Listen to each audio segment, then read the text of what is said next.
এনে ওষুধটা খায় নিস। কিসের ওষুধ? এইটা আমি আচ্ছা দেখি তোরে কিসের ভিটামিন খাওয়াই আপনার? কি করবো বলো, মা তো মা। আপনার এই মা এমন একটা কাজ করছে, আপনি যদি সাথে শুনেন তার মা হিসেবে জীবন মাইনে নিতে পারবেন না।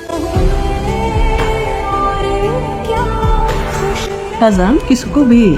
কথা জিগি মা, জিগাও। ভাইজানরা তুমি একটা ওষুধ খাওয়া। হ্যাঁ, কিসের ওষুধ? ভিটামিন। যে কেউ খাইতে পারবো? সবাই খাইতে পারবো। যে কোনো মানুষ খাইতে পারে না মা? না, আমি মিথ্যা কইছি বাজার। সত্যটা কি মা? তোর জন্য এতটুকু সম্পত্তি, আরেকজনের পোলা, এইটুকু সম্পত্তি যদি ভাগ হয়ে যায় তুই পাবি কি? এত বছর পরে গিয়া আসল মা চিনলাম মা। ভাইজানের যে মা যে কষ্ট পাইতেছে সেই আসল মা। তুমি না মা, না